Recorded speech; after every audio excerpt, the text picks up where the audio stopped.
तो बड़ी खबर भारत चीन को लेकर, जहां पर अमेरिका के टैरिफ विवाद के बीच चीन ने बड़ा फैसला लिया है। भारत पर चीन ने बड़ा फैसला लिया है। इसके अलावा जो एक तरफा दादागिरी अमेरिका की ओर से लगातार दिखाई जा रही है, उसे लेकर भी चीन ने प्रतिक्रिया दी है। आपको बता दें, चीन का यह बयान ऐसे वक्त में सामने आया जब चीनी विदेश मंत्री वांग यी इन दिनों भारत दौरे पर है। एस जयशंकर भारत के जो विदेश मंत्री हैं, उनसे उनकी मुलाकात हो चुकी है। अजीत डोभाल जो एनएसए हैं, उनसे भी मुलाकात हुई और इसी दौरान चीन ने भारत को लेकर एक बड़ा फैसला लिया है। चीन ने भारत से वादा किया है कि चीन भारत को रेयर अर्थ मटेरियल्स प्रोवाइड कराएगा। इसके अलावा जो उर्वरक हैं, यानी कि फर्टिलाइजर्स और टनल बोरिंग मशीन जो होती हैं, इनकी जरूरतों को भी चीन अब पूरा करेगा।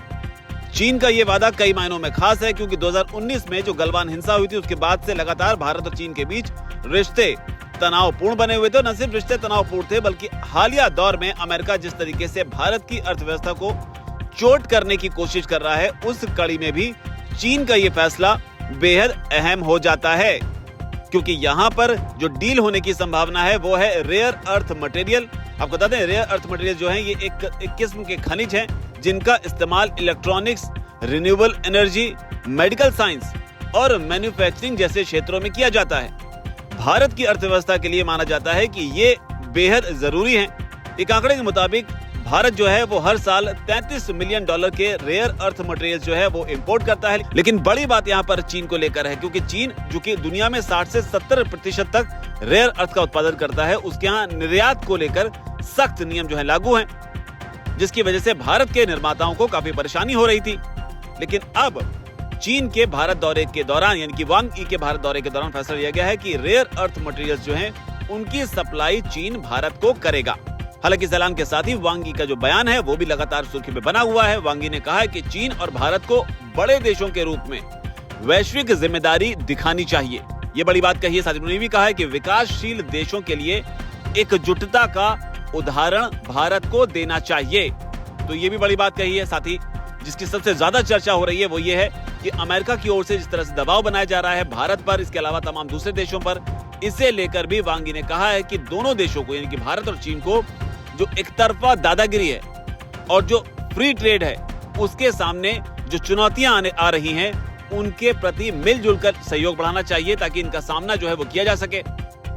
हालांकि चीन के इस फैसले को एक बड़े फैसले के तौर पर जरूर देखा जा रहा है, लेकिन अमेरिका को भले ही एक तरफा दादागिरी के नाम पर चीन उस पर तंज कस रहा हो, लेकिन अमेरिका के साथ भी चीन का रेयर अर्थ और मैग्नेट्स की सप्लाई को लेकर एक समझौता हुआ है, जिसकी जानकारी खुद डोनाल्ड ट्रंप ने दी है।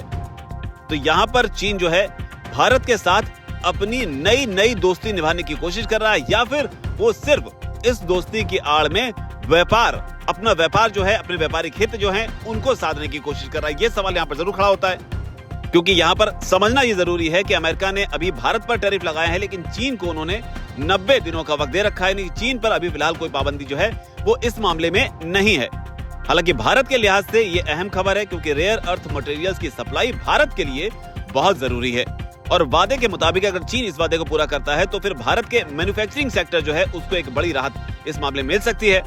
लेकिन जो अमेरिका और चीन के रिश्तों को लेकर जानकारी सामने आ रही है, उसमें ट्रुथ सोशल पर डोनाल्ड ट्रंप ने खुद ऐलान किया था कि हमारा चीन के साथ समझौता हो गया है। चीन हमें रेयर अर्थ और मैग्नेट्स की पूरी सप्लाई देगा, बदले में हम चीनी छात्रों को अपनी यूनिवर्सिटीज में पढ़ने की सुविधा देंगे। तो ये दोनों के बीच जो डील हुई थी, बार्टर सिस्टम आप कह सकते हैं, इस तरह की जो डील हुई थी, उसकी जानकारी डोनाल्ड ट्रंप ने दी थी। तो ये जो ताजा घटनाक्रम है, इस लिहाज से भी खास है, क्योंकि 50% का टैरिफ भारत पर अमेरिका की ओर से लगाया गया है। 25% का टैरिफ जो है सिर्फ इस वजह से लगाया गया क्योंकि भारत जो है वो रूस से तेल खरीदता है। हालांकि रूस के साथ चीन के भी अपने अलग संबंध है, लेकिन चीन के ऊपर अमेरिकी गाज जो है वो नहीं गिरी है। लेकिन भारत लगातार अमेरिका के निशाने पर है। लेकिन चीन ने अब जिस तरह का फैसला भारत को लेकर किया है, ये अब कई सवाल खड़े करता है कि क्या ये सिर्फ व्यापारिक समझौता है, या फिर इसके कई रणनीतिक मायने भी जियोपॉलिटिक्स में निकाले जा सकते हैं।